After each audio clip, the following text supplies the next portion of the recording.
Nous recevons ce soir le premier secrétaire du FFS. Bonsoir Mohamed Nebo. Bonsoir, merci pour l'invitation. Le Conseil national du FFS vient de se tenir. C'est le premier Conseil national après la mort de Hossein Ait Ahmed. Ce qui nous amène à poser une question. Quel est aujourd'hui l'avenir du FFS sans son fondateur historique? Donc, merci. Donc, comme vous le savez, bon, c'est le premier Conseil national tenu, c'est un Conseil national ordinaire tenu après la mort de Salah Hossein. Je tiens à rassurer tout le monde que les membres du Conseil, à travers la résolution du Conseil national, on va continuer le combat, bien sûr, et nous allons continuer le combat pour des valeurs pour lesquelles notre cher président a milité toute sa vie. Donc, le FFS se porte très bien et nous allons continuer le combat pour, bien sûr. Nous reviendrons bien sûr tout au long de cette interview sur la disparition de Hossein Ait Ahmed. Pendant la réunion du Conseil national, vous avez attiré l'attention sur les inquiétudes du parti sur la construction maghrébine. Vous avez mis en garde contre une intervention militaire en Libye. Que faut-il faire, selon vous, aujourd'hui pour relancer la machine maghrébine, Mohamed Oui, Nebo? je dois rappeler que déjà nous avons par le passé attiré l'attention par rapport à la situation du Mali. Donc, le Mali. Les conséquences Et aujourd'hui, on attire l'attention par rapport à la Libye, une intervention étrangère à la Libye, par rapport aux conséquences, bien sûr. Et donc, c'est pour toutes ces raisons qu'on s'inquiète, bien sûr, pour notre pays, afin de poursuivre, de multiplier les efforts afin d'y arriver à une solution politique, bien sûr, avec tous les acteurs. Et que faut-il faire, selon vous, pour dégeler aujourd'hui les relations entre le Maroc et l'Algérie, qui sont le point de blocage de la construction maghrébine? Qu'est-ce qu'il faut faire aujourd'hui? Oui, les relations entre nous considérons qu'il est impératif, qu'il est nécessaire aujourd'hui de construire un grand Maghreb démocratique et afin d'y arriver à avoir une stabilité, la paix, un développement. On doit tous œuvrer pour y arriver à la construction d'un grand Maghreb démocratique. Voilà. Alors, nous allons parler maintenant de politique nationale. L'Algérie a une nouvelle constitution. Le FFS a décidé de ne pas prendre part à ce processus. Vous avez dénoncé une violence constitutionnelle, Mohamed Nebo, au nom du FFS. Pour quelle raison? C'est tout simplement, c'est une position que nous pensons qu'elle est logique et cohérente par rapport à notre démarche, par rapport à notre parcours depuis 50 ans. Donc nous la considérons comme une violence parce qu'elle n'émane pas. Elle n'émane pas de la base. On a adopté aujourd'hui cette révision constitutionnelle, ce changement constitutionnel, dans les mêmes conditions que les précédents textes. Donc, par contre, nous, on était pour un processus constituant qui, à travers tous les acteurs politiques, socio-économiques, bien sûr, et d'arriver d'abord à un consensus au préalable et avant. Donc, vous appelez à un consensus. C'est la finalité, pour arriver à un texte, c'est la finalité, bien sûr. Vous appelez à un consensus national pour une deuxième république. Est-ce que c'est réaliste? Est-ce que c'est possible d'aller vers une deuxième république aujourd'hui? En tous les cas, nous sommes convaincus, nous sommes des militants avant tout, et nous pensons que la solution, elle est dans un consensus national, à travers la reconstruction d'un consensus national. Déjà, ça a été possible en 1954 pour le déclenchement de la révolution, consolidé par la plateforme de la Somme. On est dans la même lignée que donc aujourd'hui, nous pensons qu'il est impératif aussi de rassembler tous les Algériens autour d'un projet, bien sûr. Vous avez dénoncé le processus qui a mené vers la Constitution, vers son adoption, sa proposition. Mais est-ce que c'est une bonne Constitution pour vous aujourd'hui? Est-ce que le texte en lui-même est bon? Est-ce qu'il comporte des avancées démocratiques? Écoutez, donc, nous pensons aussi que le problème n'est pas dans un texte. Il ne s'agit pas qu'il y ait une bonne ou une mauvaise... C'est le texte fondamental d'une nation. Non. La crise multidimensionnelle que vit l'Algérie, elle ne réside pas dans un texte. On a changé combien de textes depuis l'indépendance à ce jour? Rien, dans la pratique, rien n'a changé. Nous pensons qu'il y a d'abord qu'il y a une crise de légitimité, il y a une crise économique qui s'aggrave de jour en jour, il y a une crise morale, il y a une crise de confiance. Donc c'est pour toutes ces raisons qu'on est pour un processus constituant avant d'y arriver à un texte que nous pensons que le problème à l'origine, ce n'est pas un texte qui est le problème, et nous ne pensons pas qu'un texte va résoudre ce problème. Pourquoi le FFS ne veut toujours pas rejoindre la CNLTD, Mohamed Nebou? Pourtant, vous avez beaucoup de points en commun. Pourquoi ne pas vouloir rejoindre les autres partis de l'opposition? Écoutez, nous avons des approches différentes. La question n'est pas de rejoindre. Il faut être d'accord sur tout pour être dans l'opposition algérienne. Nous sommes un parti d'opposition connu. Nous sommes cohérents avec nos positions. On a été tout le temps cohérents. On a tout essayé. Suite à toute notre expérience à travers le terrain, qu'on est arrivé à ce projet pour lequel on est en train d'appeler à la reconstruction d'un consensus national. Ceci dit, nous sommes un parti prennent un dialogue avec tout le monde. Et bien sûr, donc, à travers notre projet, on essaie d'abord, on s'adresse à la population d'une manière générale, pas uniquement aux appareils ou de partir à la population. On est en train d'œuvrer pour y arriver à ce consensus. Est-ce que vous ne pensez pas qu'une opposition unie serait une bonne chose pour l'Algérie, ce qui n'est pas le cas aujourd'hui? Est-ce que, selon vous, le FFS peut contribuer à la réunification de l'opposition? Nous pensons que une opposition était unie. Donc nous pensons à toutes les parties unies. Je dis toutes les parties. Je ne parle pas de partis politiques unis. C'est le seul salut pour l'Algérie aujourd'hui. Je pense qu'il est nécessaire aujourd'hui, il est indispensable qu'il y ait une autre vision. On doit éviter laisser de côté les calculs, les triquets pour y arriver à un consensus. Bien sûr, il s'agit bien sûr de faire un diagnostic global et un projet en commun avec toutes les parties. Hossein Ahmed nous a quittés, c'est le fondateur du FFS, le président de ce parti, c'est l'âme de cette formation politique. Est-ce que vous pensez que les militants, que les cadres du FFS seront à la hauteur du flambeau? Est-ce que ça va être difficile aujourd'hui pour le FFS de vivre sans Aït Ahmed?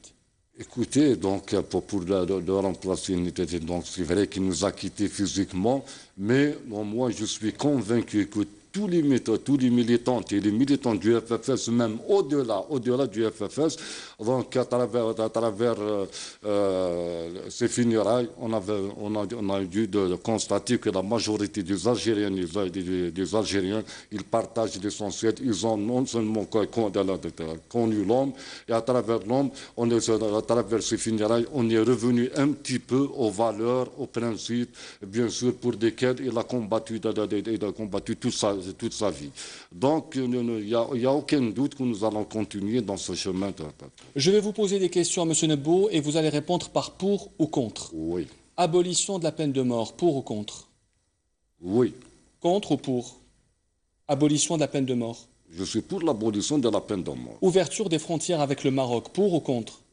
Oui, dans un contexte global, oui. A priori, oui. A priori, oui.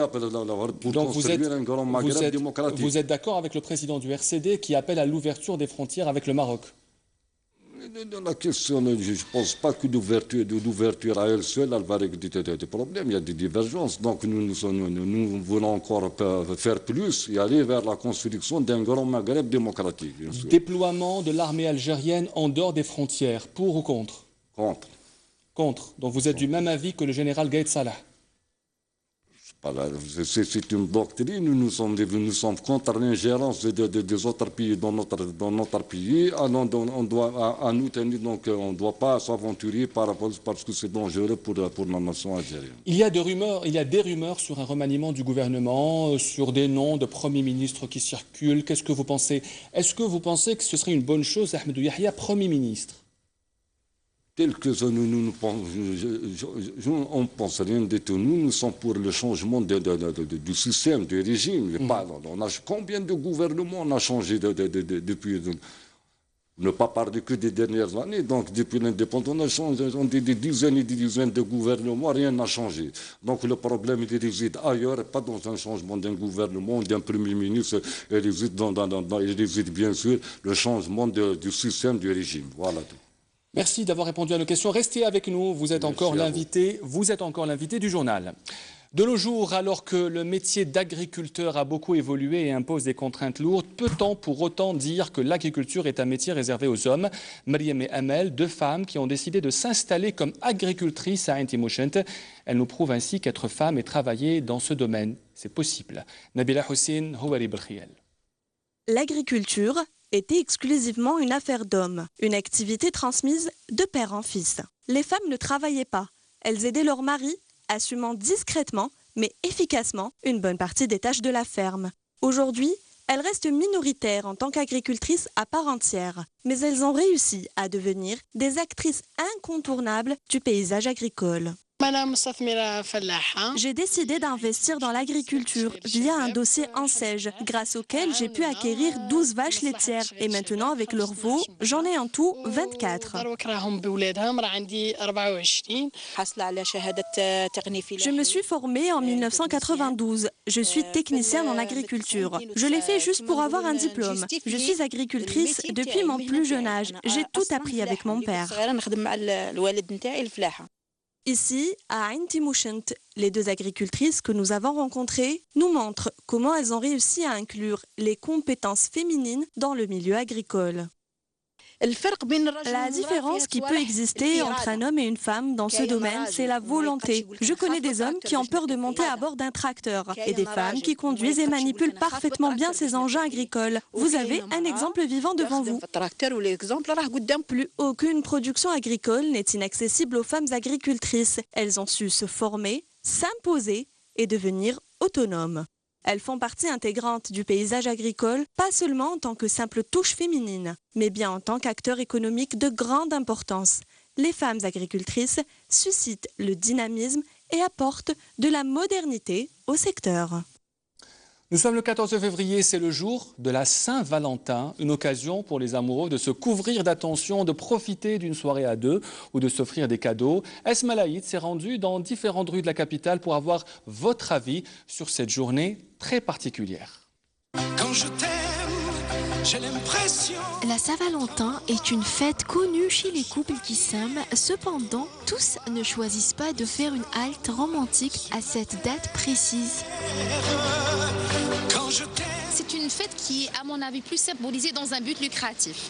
C'est pour que les gens offrent des cadeaux. Normalement, quand on aime une personne, on lui offre des choses, des mots gentils ou là, des petits cadeaux à longueur d'année. On n'a pas besoin de symbolique pour ça. En fait, si c'est pour prouver son amour, c'est tous les jours, c'est pas la Saint-Valentin, donc je sais pas. Mais ça reste toujours un truc spécial. Donc, Cadeau ou pas, certains vous diront que le plus important est de partager du temps avec l'être cher à son cœur. C'est une occasion de fêter l'amour, alors autant le faire, qu'il vienne vers moi ou là, un an vers lui, il n'y a pas de souci. Le plus important, c'est de se retrouver, de partager un bon moment.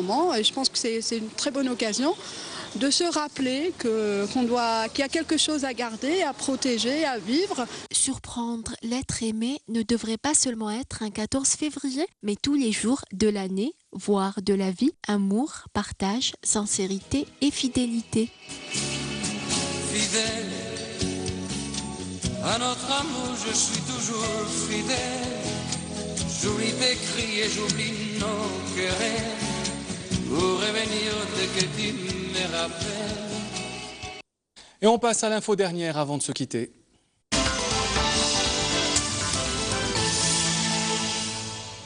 Et devant un parterre d'étudiants lors d'une cérémonie d'hommage aux héros de l'indépendance, le président pakistanais a fustigé la Saint-Valentin. Il faut éviter cette célébration, a-t-il martelé. Dans l'une des 4 provinces du pays, les autorités ont même autorisé la police à empêcher toute forme de célébration. Pourtant, à Islamabad, comme vous le voyez, des dizaines de boutiques n'hésitent pas à proposer ballons, bouquets et boîtes de chocolat en forme de cœur. Succès commercial indéniable, de quoi hériter une frange conservatrice de la société pakistanaise. La Saint-Valentin, M. Nebou, pour ou contre? Pour ou contre? Pour. La Saint-Valentin. Je suis pour, moi. Pour. Est-ce que vous la célébrez? Oui, oui. Oui, très bien. C'est pas une fête commerciale pour vous? Non. Bon, toutes les bonnes occasions, je les fais. Toutes les bonnes occasions pour qui s'aimer ramènent un petit peu de chaleur, toutes les occasions qui ramènent du bonheur à quelqu'un d'autre, je la fais. Merci d'avoir été notre invité, Mohamed Nebou. Vous êtes le premier secrétaire du FFS.